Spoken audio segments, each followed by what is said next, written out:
اللہ تعالیٰ ارشاد فرماتا ہے وَوَصَّيْنَا الْإِنسَانَ بِوَالِدَيْهِ إِحْسَانًا، اور ہم نے انسان کو اپنے والدین کے ساتھ نیک سلوک کرنے کا حکم دیا ہے۔ اے نوجوان مسلم، ذرا ہوش کے ناخن لے اور اپنی زندگی کو صحیح اسلامی شاہراہ پر گامزن کر، اس سے قبل کہ تجھ سے تیری جوانی کے متعلق سوال کیا جائے۔ ان عبداللہ بن عمر رضی اللہ عنہ عن النبی صلی اللہ علیہ وآلہ وسلم قال رضا الرب فی رضا الوالدہ وسخط الرب فی سخط الوالد۔ حضرت عبداللہ بن عمر رضی اللہ عنہ نبی کریم صلی اللہ تعالی علیہ وآلہ وسلم سے روایت کرتے ہیں کہ آپ صلی اللہ علیہ وآلہ وسلم نے فرمایا، اللہ تعالیٰ کی رضامندی والد کی رضامندی میں ہے، اور اللہ تعالیٰ کی ناراضگی والد کی ناراضگی میں ہے۔ والدین کے ساتھ نیک سلوک کرنے اور ان کے ساتھ انسان بن کر رہنے کی تاکید قرآن پاک میں جا بجا آئی ہے۔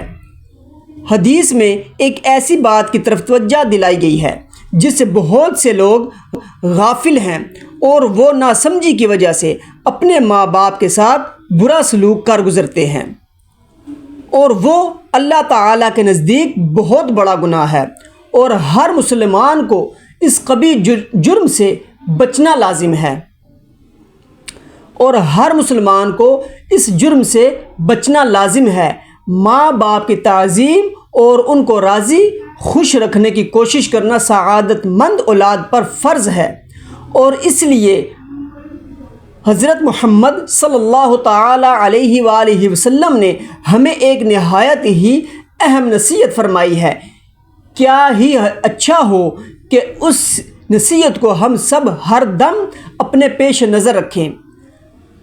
ہمارے پیارے آقا صلی اللہ تعالی علیہ وآلہ وسلم کا ارشاد ہے کہ اللہ تعالیٰ کی خوشنودی والد کی رضامندی سے حاصل ہوگی، اور جس نے والدین کو ناراض کر دیا گویا وہ اللہ تعالیٰ کی ناراضگی میں گرفتار ہو گیا۔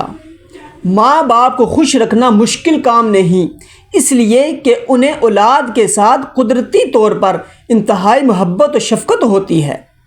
اولاد اگر ذرا سی خدمت کرے تو وہ دل و جان سے خوش ہو جاتے ہیں اور انہیں دعائیں دیتے ہیں۔ اس لیے ضروری ہے کہ انسان اپنے والدین کے ساتھ نیک سلوک کرے، خصوصاً اپنی ماں کے ساتھ، کیوں کہ ماں کا درجہ زیادہ ہے۔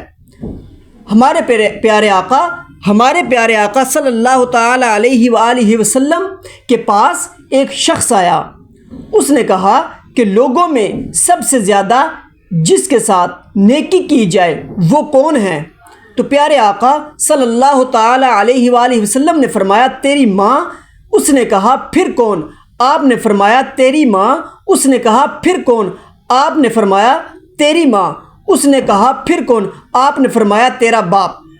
غور کریں کہ رسول اللہ صلی اللہ علیہ وسلم نے 3 مرتبہ ماں اور چوتھی مرتبہ باپ کا ذکر کیا۔ باپ کا درجہ مقام بھی یہ ہے کہ اس کی ناراضگی اور رضامندی میں اللہ تعالیٰ کی ناراضگی اور رضامندی ہے، تو ماں کی ناراضگی سے کتنا بڑا گناہ ہوگا، اور ماں کی خوشنودی سے کتنا بڑا اجر و ثواب حاصل ہوگا۔